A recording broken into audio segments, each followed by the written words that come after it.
পাখিরা উড়তে পারে, বিভিন্ন জায়গায় চলে যেতে পারে।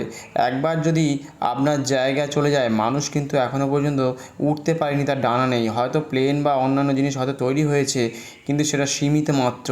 কিন্তু মানুষ পাখির মতো করে হঠাৎ কোনো একটা দুর্যোগ এলে উড়ে যেতে পারে যে কোনো জায়গা থেকে আরেক জায়গায়। কিন্তু মানুষের যদি একবার বিপদ নেমে আসে, চারিদিক থেকে যদি একবার প্রভাব পড়ে বিভিন্ন রকমভাবে, তাহলে কিন্তু কাশ্মীর, পেহেলগাঁও এই ধরনের জায়গা, মুর্শিদাবাদ, আরও বিভিন্ন প্রান্তে, কলকাতায় বিভিন্ন রকম সমস্যা। আমাদের সুন্দরবনে একবার হয়েছিল, বা তারও আগে হয়েছে। ওপার থেকে এপারে যারা চলে এসেছিলো, তারা কিন্তু উড়ে উড়ে আসতে পারেনি, দৌড়ে দৌড়ে নদীর সাথে সাথে। আর সেই জায়গা নেই। পাখি হলে কিন্তু উড়ে যেতে পারতেন এক জায়গা থেকে আরেক জায়গায় ভালোভাবে। এই এখন কয়েকদিন আগেই দেখা গেল বিহারে রাজপুর বলে একটি স্কুলে ছোটো ছোটো ছেলেমেয়েরা, যেখানে হিন্দু ছেলেমেয়েরা যারা থাকে বা পড়াশোনা করে, পুষ্টির জন্য তাদেরকে খাদ্য ভালো দেওয়া হয়। সেখানে যতদূর সম্ভব জানা গেছে যে নিষিদ্ধ মাংস তার সাথে মিশিয়ে দেওয়া হয়েছে প্রায় 10 কিলোর মতো। কিন্তু এটা এখনও ফরেন্সিক রিপোর্টের আওতায় আসেনি। ফরেন্সিক রিপোর্ট পাওয়া গেলে আরও সম্পূর্ণরূপে জানা যাবে সেটি কী ধরনের মাংস, যে সেটি কী খাওয়ানো হয়েছে আগামী দিনে।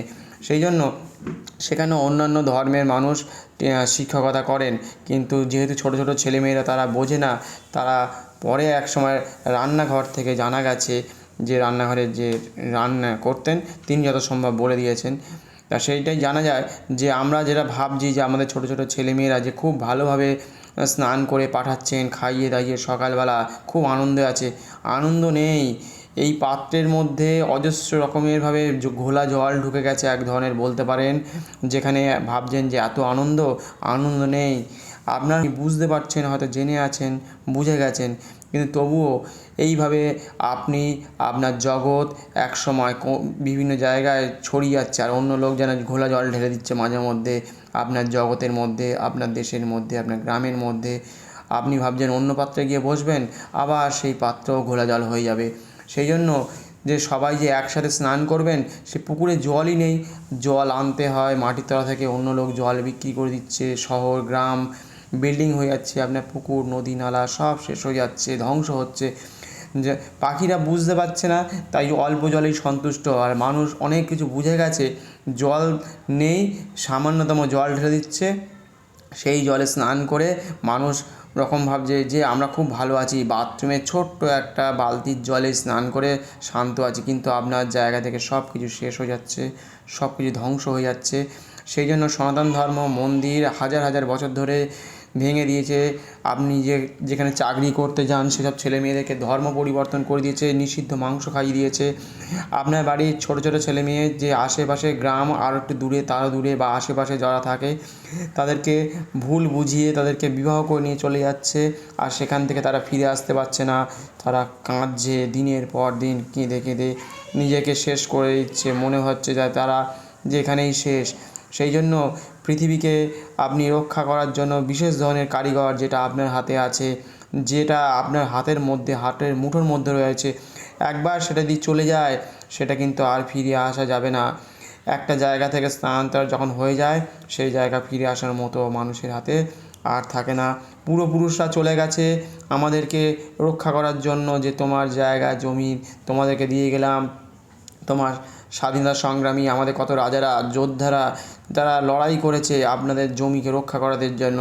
আমরা সেই ইতিহাস পড়ি বারেই ইতিহাস পড়ে পড়ে আমরা আজকে জেনেছি, আমরা ফেসবুক ইউটিউবের মাধ্যমে এমন এমন বার্তা পেয়েছি যে আমাদের রাজারা ভারতবর্ষের জন্য রক্ষা করেছে, বিভিন্ন রকমভাবে তারা লড়াই করেছে, নিজেদেরকে বলেছে যুদ্ধের সময় যে রাজায় যখন যুদ্ধ হয় তখন পেছন থেকে কেউ মারতে পারবে না, কিন্তু যখন দেখছে ভারতবর্ষের রাজা যখন যুদ্ধে জিতে যাচ্ছে, তখন সেই পেছন দিক থেকে আক্রমণ ভারতবর্ষের রাজার হাতে, ঠিক তখন পেছন থেকে তার শত্রুপক্ষের যে আমাদের অন্য লোক ছিল, তারা কিন্তু পিছন দিক থেকে ভারতের রাজার পিঠে তীর মেরেছে।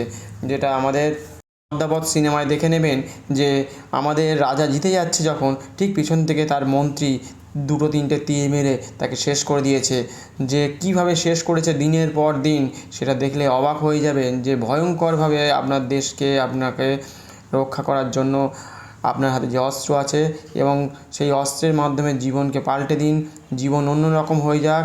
সুন্দর করে স্নান করার পরে যেমন গা হাত পা সুন্দর করে এরা পরিষ্কার করছে, ঠিক আপনিও নিজের জীবনকে সুস্থ করে আগামী 50-100 বছর কি 40 বছর জন্য আপনি একটা স্থির করে দিন জীবন, যে একটা সুন্দর জীবন, পুজো আচরা মহালয়া থেকে শুরু করে যে সকালে তর্পণ করতে যায়, সেই সব পুরুষদের কথা ভাবুন যারা আপনার মাটি রেখে গেছে, আপনার জগৎ রেখে গেছে, সুন্দরভাবে বাঁচি দিয়ে যান এমনভাবে যারা প্রত্যেকে মনে রাখে যে ভারতবর্ষের মানুষ আজকে এক হয়েছে, আজকে তারা ভালোভাবে বসবাস এবং খেলাধুলো করো।